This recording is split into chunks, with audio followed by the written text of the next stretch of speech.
We are witnessing a moment that has never happened before in the history of this republic. A federal judge hasn't just threatened Donald Trump. She hasn't just issued a warning. Judge Alana Hartwell has officially authorized United States Marshals to physically enforce a court order against a former president. This is a direct green light for federal law enforcement to compel compliance from a former commander-in-chief. It is an absolute bombshell. Before we break down exactly what happened inside that courtroom, make sure you hit that subscribe button. We are covering history in real time, and you do not want to miss what comes next. So why did Judge Hartwell take this nuclear option? This wasn't about a missed email or a clerical error. We are talking about a systematic pattern of defiance. Over the last 4 months, Trump's legal team ignored 17 separate court orders. They missed 3 hard deadlines. They failed to produce subpoenaed documents. And, get this, sources inside the courtroom confirmed his attorneys admitted they hadn't even tried to gather certain materials. Judge Hartwell made it clear, this isn't a procedural dispute. It is a former president declaring himself above the law. And when a judge calls in the marshals, you know the situation has gone critical. Here is the timeline that triggered the explosion. Since September, during the discovery phase of the civil fraud case, Trump's team delayed, deflected, and stalled. But on January 14th, prosecutors dropped the hammer.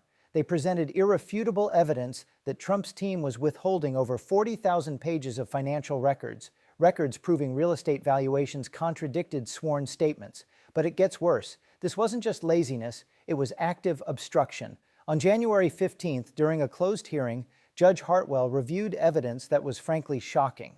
According to the contempt order, prosecutors obtained text messages between Trump Organization employees.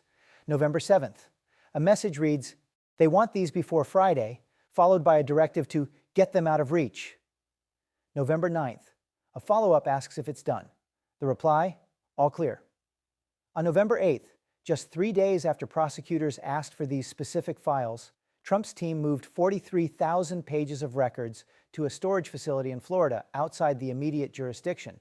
This was a coordinated effort to hide evidence. If you're following this, smash that like button right now. It helps get this truth out there. On the morning of January 16th, Judge Hartwell convened an emergency hearing at 8:30 a.m. Trump's lead attorney, Marcus Whitfield, arrived looking visibly shaken. He knew what was coming. For 3 hours, the judge methodically read aloud the 17 instances of non-compliance. Witnesses say the courtroom was dead silent. When she finished, she took off her glasses and looked directly at the defense table. She said, "Your client has been given every reasonable accommodation, and in return, this court has received nothing but delay, deflection, and deception." When Whitfield tried to stand up and interrupt with, "Your Honor, if I may," Judge Hartwell cut him cold. "You may not. Your actions have spoken clearly." Then came the order that shook the legal world. She found the defendant in civil contempt for willful failure to comply. She stated clearly that this was not an inability to comply, but a deliberate choice. And then the sentence that changes everything. The United States Marshal Service is hereby authorized to take all actions necessary to secure compliance, including the seizure of relevant documents from any location under the defendant's control. Reporters in the room gasped. A marshal at the door stood at attention. This authorizes federal agents to enter Trump Tower, Mar-a-Lago, or any property to take what the court ordered. We have never seen this. Nixon was ordered to turn over tapes. He complied and resigned 2 weeks later. Clinton was fined $90,000 for contempt regarding testimony. But this is physical enforcement because the court believes the defendant will not obey the law voluntarily. The reaction. The political fallout is immediate. Republicans are now stuck between a rock and a hard place. They have to explain why a former president should be allowed to defy 17 federal orders binding on every other American. And Trump's response? He took to Truth Social, attacking Judge Hartwell as a radical leftist and calling the lead prosecutor misconduct. But legal experts point out the obvious. By attacking the judge instead of complying, he is proving her point. He is validating the contempt order. This is the bottom line. The Marshals have the order. Trump's team says they will appeal, but Judge Hartwell denied a stay, meaning the order is live right now. If Trump continues to resist, we are looking at a constitutional crisis not seen since the 19th century.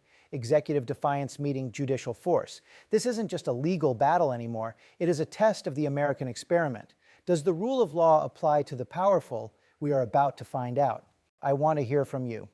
Do you think the Marshals will actually go in? Drop a comment below. I read all of them. And please subscribe and turn on notifications. This story is moving fast, and I'll have the next update as soon as it breaks. Thanks for watching.